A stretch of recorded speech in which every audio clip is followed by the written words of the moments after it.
예, 영화, 그 도마 안중근 영화가 있습니다. 우리 안중근 의사는 너무나 잘 아는데요. 그분이 1910년 3월 26일 날 순국하셨습니다. 근데 원래 이분이 3월 25일 날 자기를 처형해달라 요청했다 하는 겁니다. 왜 3월 25일 날 처형되기를 원했는가 하면 그날이 바로 예수님 부활하신 날이었다 하는 거예요. 그러나 일본인들은 끝내 1910년 3월 26일 날 안중근 의사를 처형했습니다. 이 안중근 의사는 죽음도 주님과 주님 그 신앙에 맞춰서 자기 신앙의 포커스를 오직 예수님에게 맞췄다는 겁니다. 한 할아버지가 이제 손녀를 데리고 공원을 가는데 햇빛이 엄청 따가워요. 그래서 소녀가 눈을 뜨지 못하는 겁니다. 그리고 이내 땀을 찔찔 흘리니까 할아버지가 그 큰 덩치로 이제 그 아이한테 그늘을 만들어줍니다. 그리고 할아버지가 이렇게 물어봤어요. 집에 갈까? 했더니 소녀가 고개를 절레절레 흔듭니다. 그러니까 할 수 없이 공원을 가는데 이제 여러분 그 손녀가 공원에 가서 어떡하겠어요? 천방지축 막 돌아칠 거 아니에요?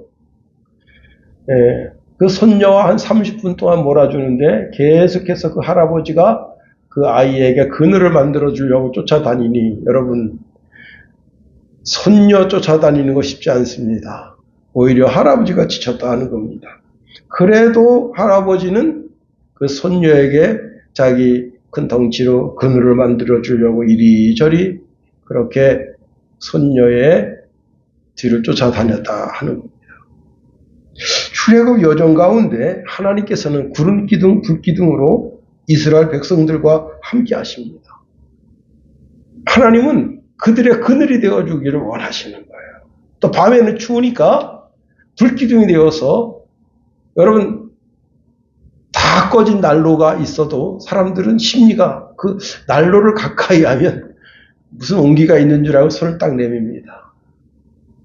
하물며 하나님은 그 밤에 불기둥으로 이스라엘 백성들 가운데 계셔서 그 불기둥의 따뜻한 온기를 모든 백성들에게 영향력이 미쳐지게 하시는 겁니다. 뿐만 아니라 만나와 메추라기로 그들을 먹이시고 그들과 함께 하십니다. 40년 광야 생활에 의복이 헤어지지 않았다는 겁니다. 발이 부르트지 않았다는 겁니다. 그리고 이스라엘 백성들이 잘못하면 마치 아버지가 그 아들을 징계하는 것처럼 하나님께서 그들을 징계하고 올곧은 길로 가게 해 주셨다 하는 겁니다. 한 번도 하나님은 이스라엘 백성을 떠나지 않으셨습니다. 여호수아서 1장 5절에 보니까 내 평생에 너를 능히 대적할 자가 없으며 내가 모세와 함께 있었던 것과 같이 너와 함께 있을 것임이라. 내가 너를 떠나지 아니하며 버리지 아니하리니 말씀하십니다. 신명기 31장 6절에도 보면 너희는 강하고 담대하라. 두려워하지 말라. 그들 앞에서 떨지 말라. 이는 내 하나님 여호와 그가 너와 함께 가시며 결코 너를 떠나지 아니하시며 버리지 아니하실 것임이라 말씀하십니다. 예수님도 우리와 동행하기를 원하십니다. 우리 삶의 모든 것을 나에게 포커스를 맞추십니다. 나를 위해서 십자가에서 피를 흘리시고 나를 위해서 당신의 살이 찢기십니다.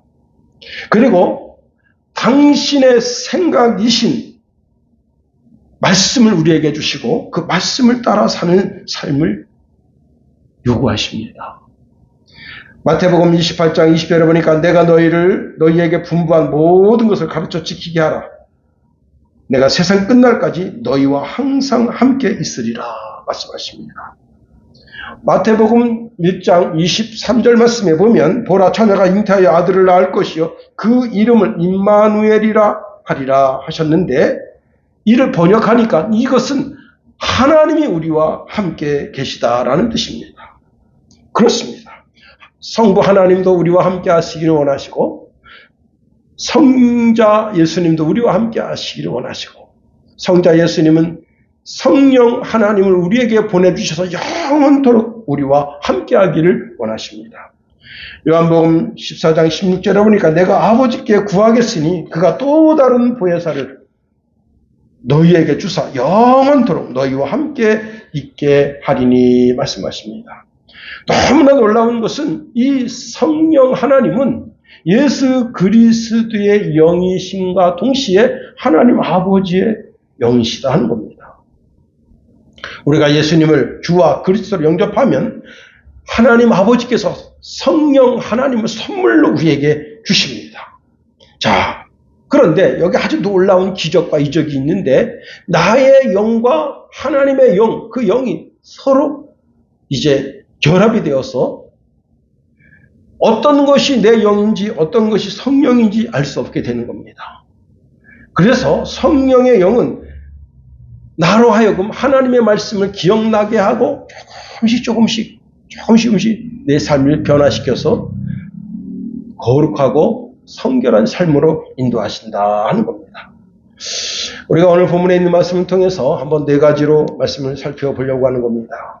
자, 오늘 본문에 보면 주님은 날 위해서 고난을 당하십니다.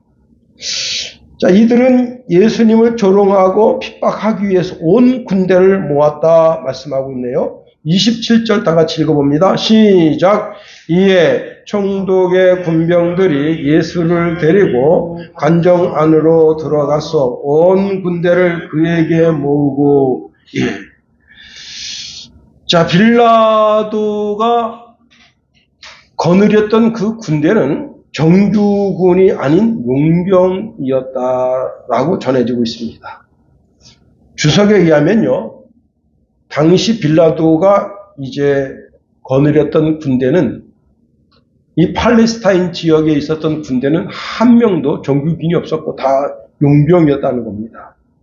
특별히 오늘 본문에 보면 온 군대라고 말하는데, 온 군대는 엄격하게 말하면 6,000명의 정규군을 말하는데, 당시 예루살렘 치안을 지키러 온 군대는 정규군 6,000명 중 가운데 10분의 1 정도 병사였을 것이다, 그렇게 추정합니다. 300명에서 약 600명 가량이 천부장의 쥐하에서 이제 이렇게 예루살렘 치안을 담당하러 올라왔다는 겁니다.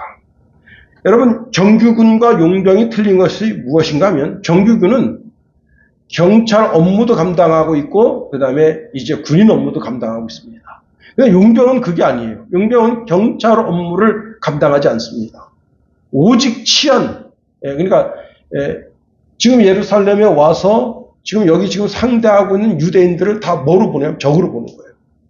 그런 개념으로 바라봅니다. 그러니까 정규군은 틀려요. 정규군, 여러분, 우리나라 군인들이 이제 치안을 담당하러 갈 때도 군인들은 이제 경찰처럼 치안 문제도 담당하고 그 다음에 이제 뭐 공산당이나 뭐 괴뢰군이 오게 되면 그걸 무찌르는 그런 최일선에 서게 되는 거죠.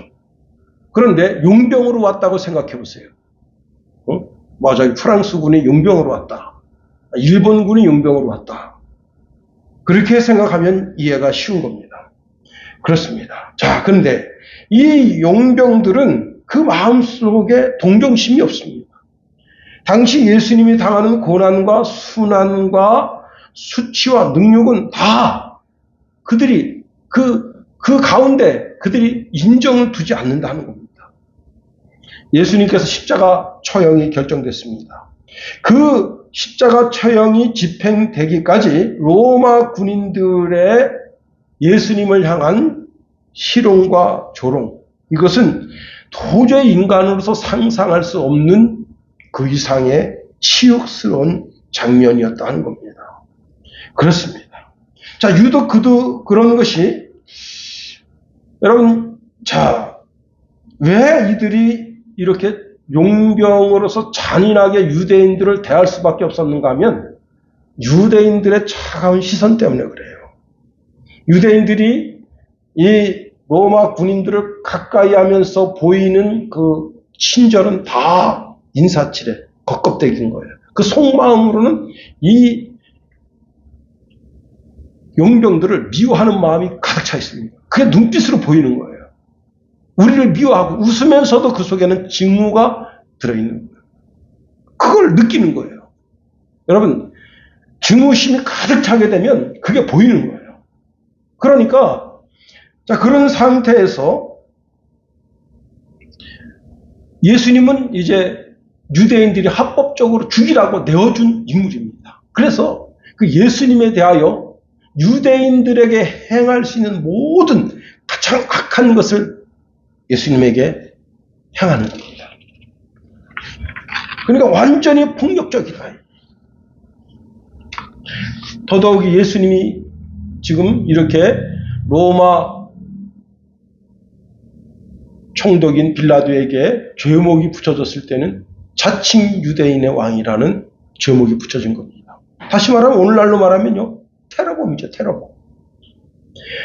테러범이니까 거기다 인정을 둘 수가 없는 거예요.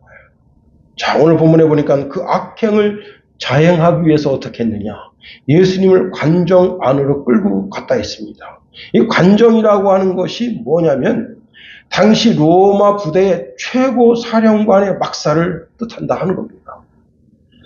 과거에는 여기가 이제 왕이 거주했던 궁전의 기념 궁전의 일부분이다 하는 겁니다. 여기가 헤롯 대왕이 이 궁전을 지었고, 그리고 이제 차후에는 로마의 행정관들이 공무를 처리하기 위해서 내어서 쓰는 건물의 일부분이다 하는 겁니다. 그런데 그 일부분이라도 어떤 부분을 사용하는 거예요? 가장 화려하고 아름다운 부분을 사용하는 겁니다. 자, 이 관전은 잘못을 범한 자, 특히 이제 억울하게 모함을 받아서 이렇게 온 자들이 거기서 어떻게 돼요? 자기의 억울함을 풀어지는 그런 곳이 바로 이 관정인 겁니다. 여기는 최고의 집행기관, 오늘날로 우리나라로 말하면 대법원이죠. 그런데 그렇게 아주 정밀하게 공정하게 CCTV가 갈려져야 할 그 집에서 가장 잔인한 행위가 자행되는 그런 집이 되게 됐다는 겁니다. 빌라도는 의로우신 예수님을 다루는 데 있어서 가장 흉악범으로 로마라고 하는 나라의 반역자로 아주 잔인하게 예수님을 처리하도록 내버려 두었다는 거예요. 여러분, 내 집에 도둑이 와서 모의하는 집이 되면 그거 기쁘겠어요? 아니, 내 집이 강도들이 하려고 모의하는 집이 되면 좋겠냐고.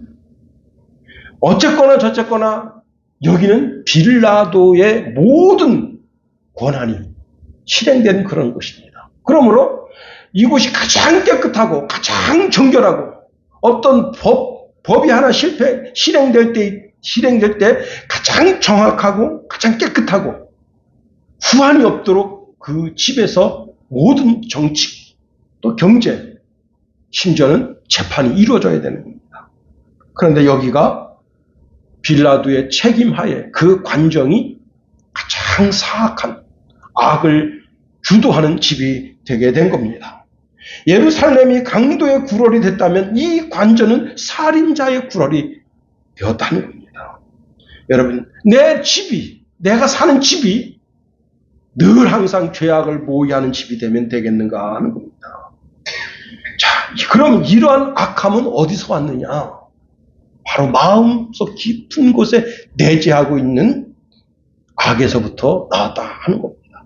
예수님은 이것을 이렇게 말씀하십니다. 마태복음 15장 18절 19절에 보니까 입에서 나오는 것들은 마음에서 나오나니 이것이야말로 사람을 더럽게 하느니라.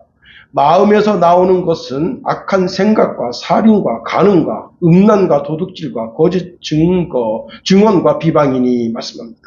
사람의 마음에 심히 부패한 그 부패가 사실은 그 사람 심령의 원천서부터 나온다 하는 거예요.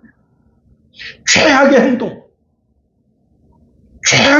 다시 말하면 그 마음에 쓴 뿌리, 마음의 엉겅퀴가 그 마음에서부터 쏟아서 나왔어. 심히 인간으로서 행할 수 없는 그런 악이 그 속에서 쏟아져 나오는 겁니다. 중국의 한 아들이 처가살이를 하게 됐습니다. 근데 이 아들이 살던 집도 그렇게 못 사는 집은 아니에요. 근데 겨우 초등학교 나왔습니다. 그리고 그 주변이 뭐가 많은가 하면 광산이 많아요. 그래서 이제 초등학교만 나오면, 그 지역은 보통 초등학교만 나오면 그냥 광산 가서 허드레이를 하다가 이제 나이가 어느 정도, 3, 4년 정도 올라가게 되면 이제, 그러니까 고등학교 나이쯤 되죠? 그 정도 되면 정규 월급을 받아요. 그래서 모든 애들이 다 그렇게 그런 삶을 살아요. 자, 그런데 그 동네에 좀 제법 잘 사는 집이 있습니다. 그 집이 대릴 사이를 원해요. 그래서 이 집이 아들이 많으니까 대릴 사이로 보냈습니다. 근데 이 아들이 계속 광산에서 일을 해요. 그 엄청난 부잣집인데도 광산에 가서 일을 시킵니다. 사위인데. 예. 그래서 이제 보통 한 달에 휴가를 맡아서 2, 3일 정도 와서 이 집에서 쉬고 그리고 다시 일하러 갑니다.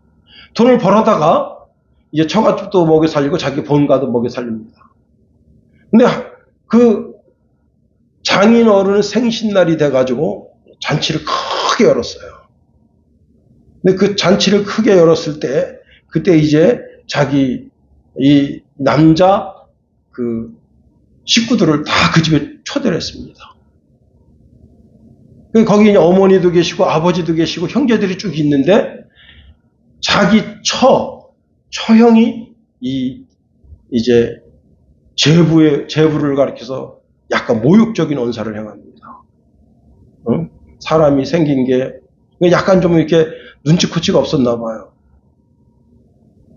그리고 막 거기서 모욕적인 언사를 하니까 어머니가 식사하다가 조용히 일어나서 집에 가버렸습니다. 어머니가 하니까 아버지가 가버렸어요.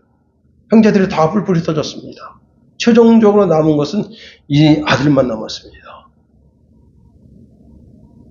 여러분, 이 아들이 그날 너무 큰 모멸감을 느낀 거예요. 그리고 일이 새벽 2시에 일어났습니다. 이 아들이 여러분 광산에서 탄을 캐니까 이 팔 힘이 얼마나 좋겠어요. 도끼를 들고 들어가서 장인, 장모, 자기 마누라, 자기 새끼 다 죽였습니다. 8명을 죽였습니다. 그리고 최종적으로 이제 자기가 자수했습니다. 중국 법원에서 사형 원두를 내렸는데 거기서 뭐라고 나왔느냐. 차라리 대릴 사회로 가지 않았다라면 하는 거예요. 대릴 사회로 가지 않았다라면. 자기 집도 어느 정도 사는데 굳이 왜 대릴 사회로 가냐. 인간의 그 자존감을 무너뜨린 거예요. 자존감을 무너뜨리는데 이 사람이 그렇게 말합니다. 저는 그 처갓집 식구들 다 죽인 것에 대해서 후회가 없습니다. 누군가는 이 일을 반드시 해야 하는데 그 일을 하는 사람이 나였던 것이 더 저는 떳떳하고 옳게 느껴집니다. 이런 인간들은 중국 땅에서 없어져야 됩니다. 그 살인을 선택한 건 잘못된 거죠. 그런데 그 처형도 그렇고 그 처도 그렇고 그 장인 장모가 다 못 사는 집에서 왔다고 비웃어요.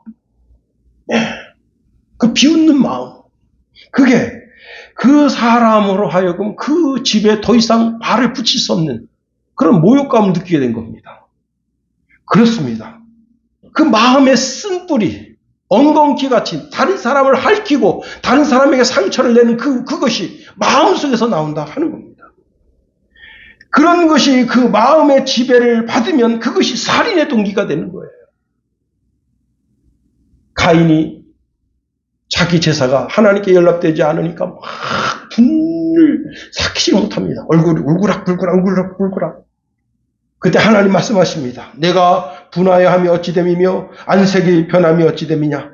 내가 선을 행하면 어찌 낯을 들지 못하겠느냐.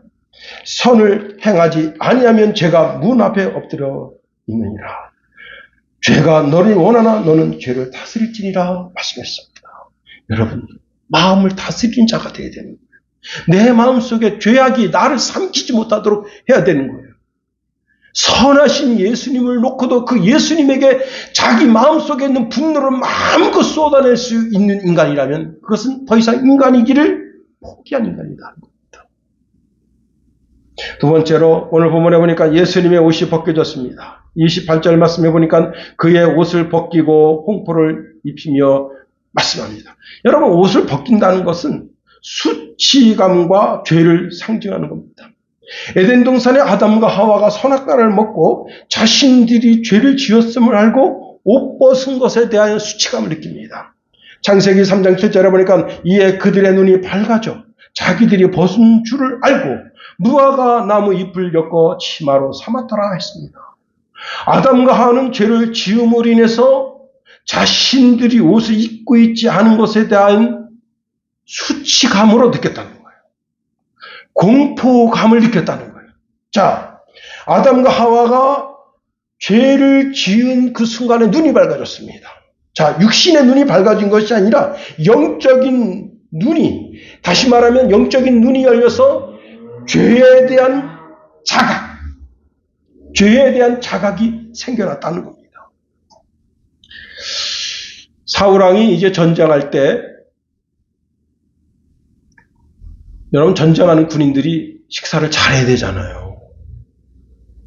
칼을 휘들고 창을 휘둘려면 진짜 배심이 있어야 되는 거예요. 그런데 자꾸 이 병사들이 뭘 먹으려고 굶주린 상태에서 전쟁을 하니까 자꾸 뭘 먹으려고 머뭇머뭇거리다가 이제 상대방에 의해서 도륙당합니다. 그래서 화가 난 거예요, 사울왕이. 그래서 모든 병사들에게 금식령을 내렸습니다. 전쟁 끝날까지 아무것도 먹지 마라. 예. 그런데 여러분, 병사들이 전쟁하면 전쟁할수록 이 먹은 게 없으니까 점점 지쳐가죠. 그래서 그날 전쟁에서 승리는 하기는 했지만 크게 대승은 하지 못했습니다. 그런데 그 어간에 어떤 일이 있었는가 하면 그 아들이 이제 전쟁하다가 수풀에 들어가는데 수풀이 거기가 뭐냐면 벌꿀들이 그냥 지천에 있는 거예요. 지천에 있어서 막 앞에 적군이 막 지금 요나단이 막 적군을 쫓아가야 되는 상황인데 막 거기서 앉아가지고 막 꿀을 퍼먹을 수 있는 상황은 아니에요. 그냥 칼로 푹 떠가지고 한 입 딱 먹었는데 그걸 먹는 순간 그 눈이 밝아졌습니다. 그리고 온몸에 기력이 생긴 거예요. 그리고 그날 쫓아가서 적들과 싸워서 크게 대성하는데 요나단이 일임을 감당하게 된 겁니다. 근데 나중에 이 일이 밝혀진 거예요. 그래서 사울왕이 자기 아들 요나단을 죽이려고 달겨들었습니다. 그런데 이것과는 창세기 3장의 금단의 열매를 먹는 것과는 달라요. 내용. 그 요나단이 벌집에서 꿀을 찍어 먹음으로 눈이 밝아진 것은 육신의 눈이 밝아진 겁니다. 다시 말하면 온몸의 원기가 회복된 거예요. 그러나 금단의 열매를 먹고 눈이 밝아진 것은 자신 일생일대에 최고 미련한 행동을 했다고 하는 것을 자각하는 겁니다. 자, 이 일로 인해서 하나님이 주시는 행복은 멀리 가고 비참의 도가니에 빠지게 됐다는 겁니다. 이 행위로 말미암아 하나님의 노여움에 빠지게 되고 하나님의 저주 가운데 빠져 들어가게 됐습니다. 이 열매를 먹는 날에는 정령 죽으리라고 하신 그 주님의 말씀 따라서 인간에게 비참한 죽음이 오게 됐습니다. 다시 말하면 이 열매, 금단의 열매를 먹게 됨으로 말미암아 하나님의 노여움에 빠지고 하나님의 은혜와 사랑을 잃어버리게 되고 하나님의 형상을 빼앗기게 되는 겁니다. 이로 인해서 이제 영적인 부조화를 느끼는 거예요. 그 전에 아담이 얼마나 지혜로웠습니까? 하나님이 주신 지혜로 모든 짐승의 이름을 짓는데 여러분 그 이름 하나하나 지을 때 야, 이걸 왜 사자라고 이름 졌을까? 왜 호랑이라고 이름 졌을까? 근데 그 뜻을 알고 나면 이게 기가 막히잖아요. 그게 다 아담이 지은 거란 말이에요. 그런데 죄를 짓고 난 다음에 그 본성이 타락하게 됨으로 말미암아 이제 하나님이 주신 지혜가 자기 속에서 작동하지 못하는 거예요. 그럴 때 여러분 그 아담 마음 속에는 하나님의 법을 쫓아가려고 하는 마음이 있는가 하면 아담 마음속에는 끊임없이 죄를 동경하는 마음이 생겨난 겁니다. 바울은 이것을 로마서 7장에서 죄와 사망의 법이라 했어요. 죄와 사망의 법. 오라. 나는 공고한 자로다. 여기 이 사망의 이 음침한 골짜기, 이 늪에서 누가 나를 건져낼 수 있겠느냐 하고 탄식하는 겁니다. 그렇습니다. 여러분, 이렇게 죄를 짓고 그 죄에 빠진 수치, 허물. 여러분, 발람 선지 있습니다. 발람 선지자는 돈과 명예와 권세의 눈이 어두워. 자기 앞에 여호와의 사자가 칼을 들고 한 발자국만 들어서면 목을 치는 겁니다. 그런데 자기가 타고 다니는 나귀는 영적인 눈이 떠져서 그걸 보는데 그걸 못 보는 거예요.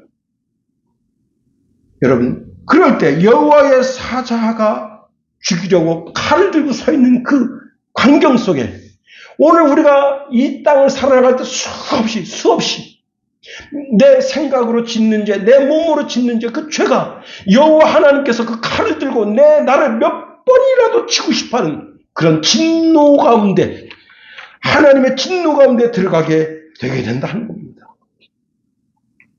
그 수치와 허물을 주님이, 당신이 그 빌라도의 법정에서 모든 옷이 벗겨집니다. 상의가 벗겨집니다. 팬티가 벗겨집니다. 그 수치와 모멸감을 주님이 느끼시면서 수치와 그 모멸감을 주님이 담당하시는 거예요. 그리고는 우리에게는 여러분 당신의 옷을 입혀주십니다.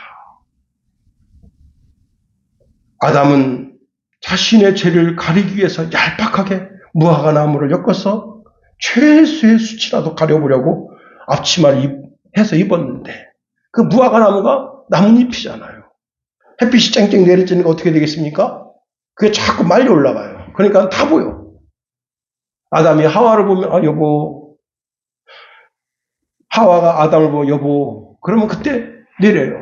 자기가 자기 수치와 허물을 가릴 수가 없는 거예요. 그때 주님께서 오셔서 어떻게 하셨습니까? 아담과 하와를 위해서 어린 양을 죽여서 그 가죽옷을 아담과 하와에게 입혀주심으로 그 수치와 허물을 가려주십니다. 여러분, 내가 정신적으로 받는 스트레스, 내가 내 마음으로 느끼는 모멸감, 수치감, 쪽팔림, 이런 것을 다 주님이 담당하시고 내게 어린 양 가죽을 입혀서 그 수치와 모멸을 주님이 친히 담당하셨다 하는 거예요. 요한계시록 3장 17절 18절 말씀에 보니까 내가 말하기를 나는 부자라 부유하여 부족한 것이 없다 하나 내 곤고한 것과 가련한 것과 가난한 것과 눈먼 것과 벌거벗은 것을 알지 못하는도다.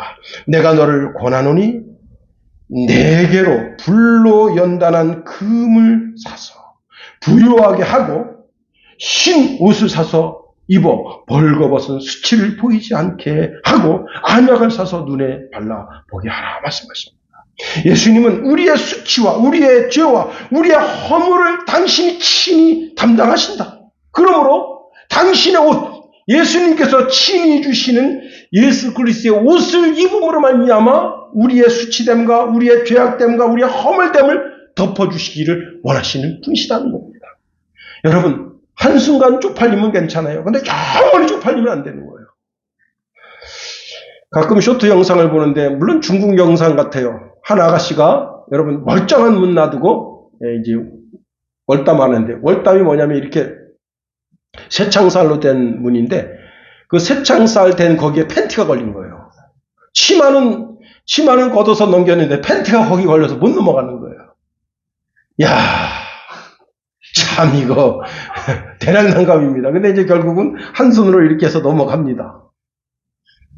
여러분, 한순간에 쪽팔리고 부끄럽고 그런 건 뭐 그냥 지나갈 수 있어요. 그런데 내 영혼이 영원히 쪽팔린 것, 내 영혼이 영원히 수치스러운 것, 내 영혼이 영원히 죄스러운 것, 그것은 오직 예수님이 입혀주시는 거룩한 옷으로만 가능하다는 겁니다.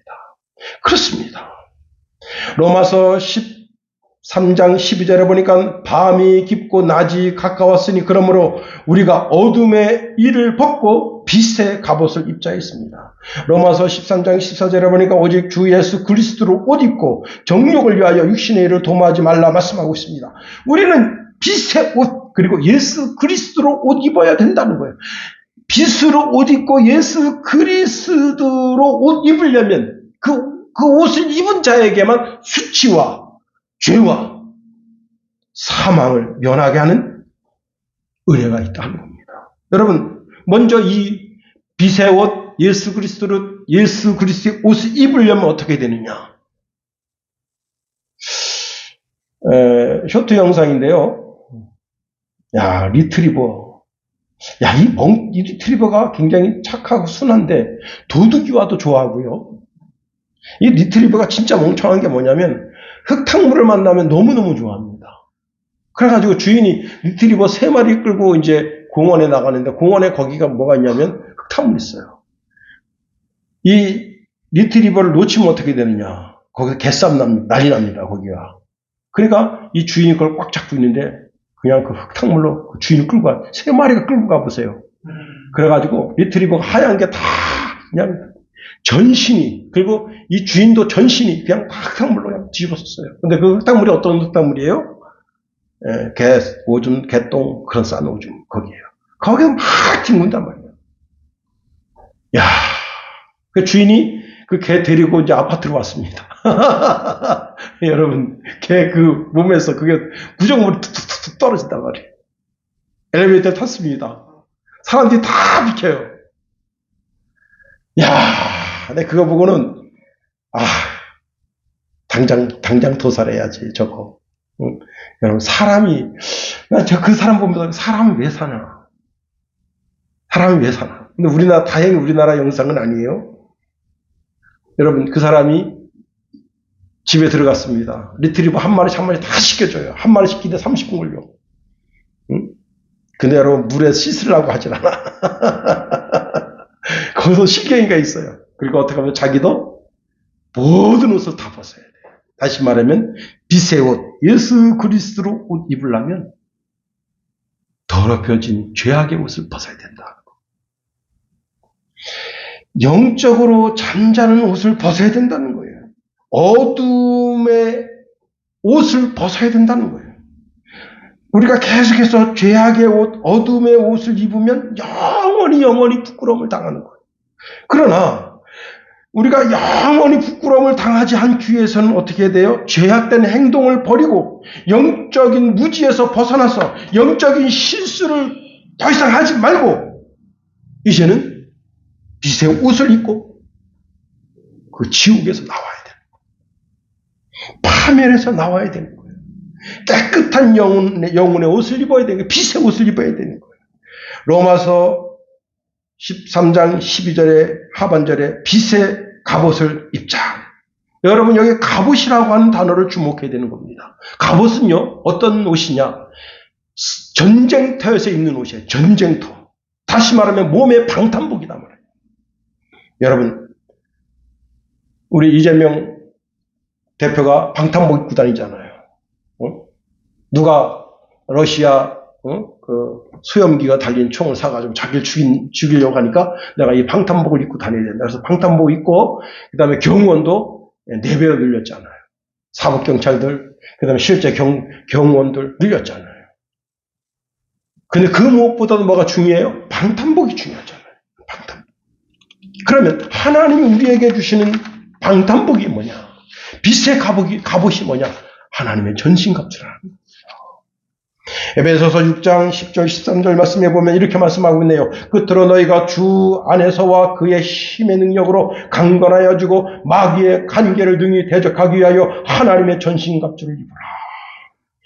우리의 씨름은 혈과 육을 상대하는 것이 아니요 통치자들과 권세들과 이 어둠의 세상 주관자들과 하늘에 있는 악의 영들을 상대하니라. 그러므로 하나님의 전신갑주를 취하라. 이는 악한 날에 너희가 능히 대적하고 모든 일을 행한 후에 서기 위함이라. 여러분, 방탄복을 입고 있습니다. 그리고 구원의 투를 딱 쓰고 있어요. 눈만 딱 내놨단 말이에요. 그리고 멀리서 불화살 끝에 기름을 잔뜩 묻혀가지고 탁 쏴요. 탕 튕겨버리는 거예요. 하나님의 빛의 전신갑주를 입어야 됩니다. 이게 바로 예수 그리스도의 옷이다 하는 겁니다. 우리가 이 옷을 입지 않으면, 이 옷을 입지 않은 자들은 뭐예요? 죄의 옷을 입고 있어. 새까만, 제가 조금 전에 말씀드린 리트리버 그 3마리 때문에 더럽혀진 새까만, 머리끝부터 발끝까지 온 몸이 다 진흙탕으로 물들어진 그 더러운 개똥, 개오줌 묻어있는, 그 사람이 오줌을 안 쌌겠습니까? 사람이 거도 똥을 안 쌌겠어요? 그런 것으로 더럽혀진 그 옷을 벗고, 그리고 하나님의 전신갑주를 입어야 됩니다. 그 하나님의 전신갑주를 입지 않은 자는 발가 벗겨진 자다 하는 겁니다. 이렇게 발가 벗겨진 자는 사탄의 유혹에 너무 취약하다는 거예요. 적이 공격하기가 너무 쉽다는 거예요. 어차피 이렇게 된 거 이판사판이다. 그냥 막 살자. 그렇게 됩니다. 로마 군인들은요, 전신갑주를 입고 다니는데, 그 전신갑주가 이제 전부 이 노쇠로 되어 있단 말이에요. 노쇠로 되어 있는 걸 어떡합니까? 그걸 매일같이 닦는 거예요. 제가 어제 아침에 이제 설교 준비를 다 마치고, 그 다음에 우리 집에 있는 구두를 다 닦았어요. 구두를 다, 구두약을 발라가지고, 그 다음에 그 옆에 있는 그 수건을 다, 제일 더러운 게 김성훈 구두가 제일 더럽더라고. 근데 뭐, 현충원을 간다 그래가지고, 아이고, 또 그냥 가서 또 그렇게 거룩한 의식을 행하는데, 구두가 더러우면 되겠다. 근데 로마 병사는 그게 아닙니다. 이게 바짝바짝 왜? 총독을 모시고 있으니까. 의전상으로 이 옷이 바짝바짝 빛나야 되는 거예요. 그러니까 사도 바울이 그 로마 병사가 입은 그 옷을 보면 거기서 정말 영롱하게 바짝바짝 빛나는 거예요. 빛의 갑옷. 그렇습니다. 여러분, 이 빛의 갑옷이 더러워지면 어떻게 돼요? 닦아내야지. 계속 닦아야지. 다 계속 닦아서 불면서 방을 내야지. 그런 것처럼 내 심령에, 내 삶 속에 내가 비록 지금 하나님의 전신갑주를 입고 있지만, 예수 그리스도 옷 입고 있지만, 빛의 갑옷을 입고 있지만, 그게 더러워지면 어떻게 해요? 계속 닦아야지. 닦는 게 뭐예요? 회개. 그렇습니다. 이것이 바로 예수 그리스도로 옷 입은 자의 삶이라는 겁니다. 다시 말하면 내 몸에 있는 입은 내 빛의 옷, 빛의 갑옷에 그 먼지가 묻으면 오물이 묻으면 계속 닦는 것처럼 그렇게 닦아내고 다시는 어떻게 해요? 정욕으로 내 삶을 망치지 말아야 된다는 겁니다. 그렇습니다. 우리가 예수 그리스도로 옷 입었다. 예수로 옷 입었다고 하는 말은 육신의 정욕과 반대되는 삶을 산다 하는 겁니다. 예수님이 우리에게 주시고자 하시는 영적인 비밀은 바로 우리가 의롭게 살라는 거예요. 이것을 칭이라고 말합니다. 자, 예수로 옷 입고 예수 안에서 우리가 발견되어야 한다 하는 거예요. 자, 바울이 자신이 유익하다고 하는 것을 다 버리고 다 해롭게 여겼어요. 내가 정말 하나님께로 가까이 가는데 그것이 나의 방해물이 된다고 생각한 거예요. 다 버린 거예요. 배설물, 똥으로 여긴 거예요. 그리고 자기가 그리스도 예수 안에서 발견되기를 간절히 소망한 겁니다. 빌립보서 3장 9절에 이렇게 말씀하네요. 그 안에서 발견되려 함이니 내가 가진 의는 율법에서 난 것이 아니요 오직 그리스도를 믿음으로 말미암은 것이니 곧 믿음으로 하나님께로부터 난 의라 말씀합니다. 여러분, 우리의 맏형이 누구죠? 예수님. 우리의 제일 큰 오빠가 누구죠? 예수님이에요. 그 예수님이 우리의 영원한 대제사장이 되셔서 모든 저주, 모든 슬픔, 모든 괴로움 다 당신이 책임지시고 우리에게는 축복만 주기를 원하시는 거예요. 그러니 여러분, 우리가 그리스도 예수 안에서, 그분 안에서, 그분이 지금 빌라도 관정 안에서 모든 옷이 벗겨지고 수치와 죄와 허물을 다 담당하셨어요. 우리는 더 이상 여러분 수치되는 일을 저지르면 안 되는 거예요. 죄된 일을 저지르면 안 되는 거예요. 마지막으로 네 번째, 이제는 여러분 그리스도 예수 안에서 행동하면서 내가 그리스도 예수로 옷 입고 있음을 보여줘야 한다는 겁니다. 여러분 멋진 양복을 입으면요 걸음걸이가 남달라요. 제가 오늘 이제 주차하고 양복 옷매면서 탁 맞추고 그리고 이제 횡단보도를 기다리는데 어떤 인간 하나가 차가 안 온다고 그냥 싹 지나가면서 나를 쳐다보더라고요. 내가 난 그래서 끝까지 기다리는 겁니다. 끝까지 기다려서 그 인간이 이제 길 중간까지 갔는데 그때 파란불 들어왔어요. 내가 뚜벅뚜벅 건너니까 나를 다시 한번 쳐다보더라고. 지도 느끼는 바가 있겠지. 제가 볼 때는 그 정도 사람이면 대학 그 이상의 수업을 받은 사람입니다. 그러면서 벨몽도 쪽으로 가더라고. 여러분 멋지게 양복 차려입고 멋진 행동을 해야지. 추잡하게. 여러분 그렇게 횡단보도를 막 지 멋대로 횡단하고 그러면 되겠어요? 여러분 우리는 빛의 옷, 예수 그리스도로 옷, 하나님의 전신갑주를 입은 사람들입니다. 그런데 그 사람이 골방에 처박혀 있어. 그러면 그 옷이 빛나지가 않는 거예요. 그 사람은 멋지게 행진해야 되는 겁니다. 잘 들으세요. 우리 기독교는 절간 종교가 아닙니다. 수양 종교가 아니에요.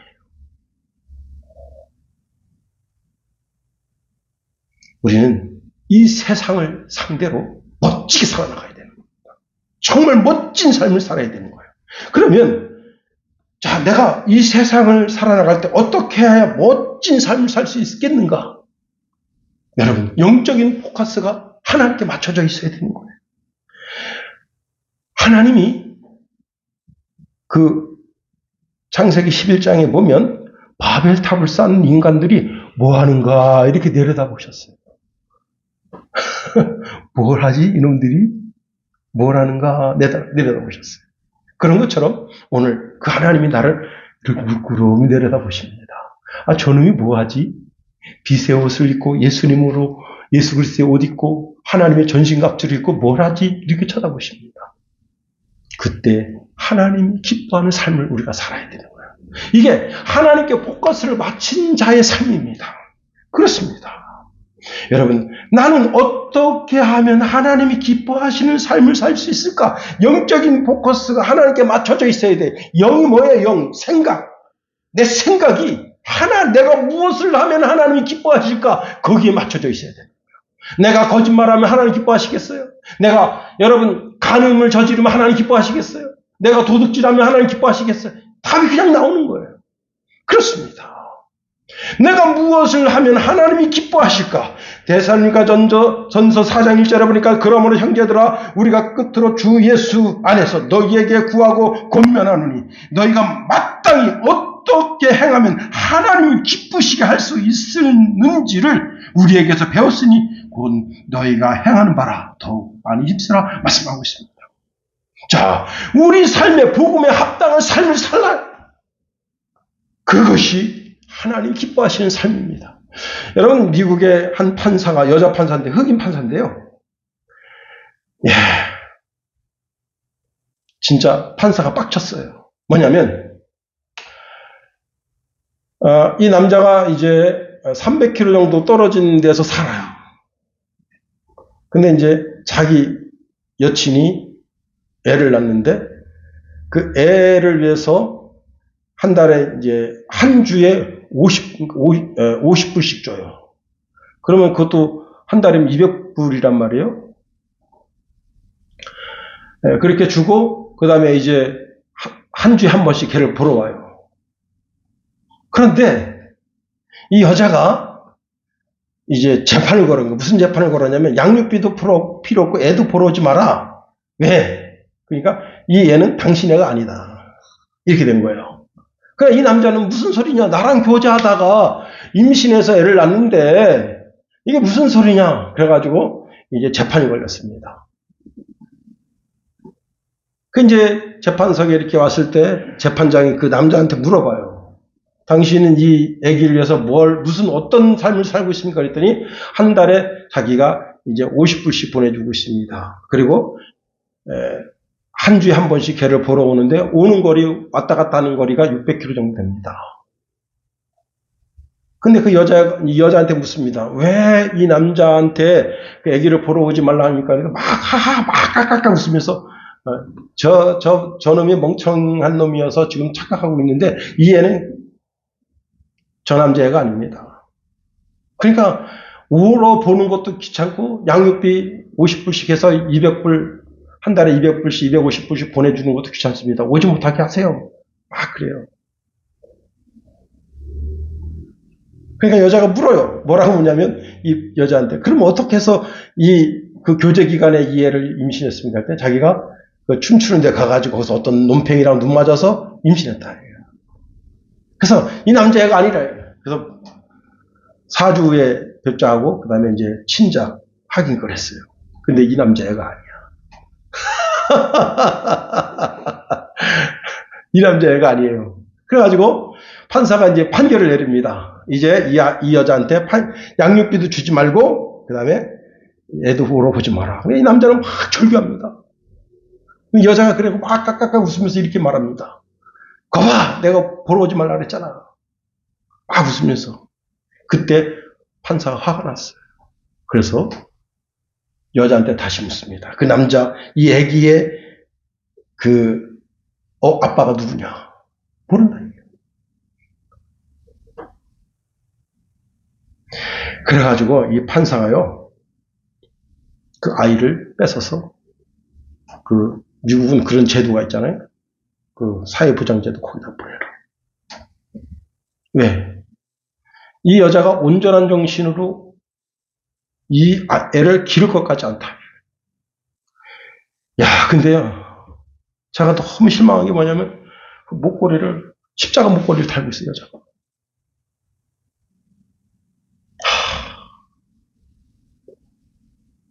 여러분 어떻게 생각합니까?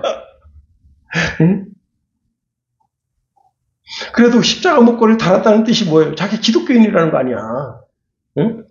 여러분 미국에서 이 십자가 목걸이를 다는 게 이게 쉽지가 않은 거예요. 자기가 신앙인이라고 하는 표시를 하고 있는 거잖아. 와, 제가 그거 보고는 너무 화가 나는 거예요. 이 남자가 지금 얘가 지금 3살 될 때까지 지금 그렇게 양육비를 댄 건데, 응?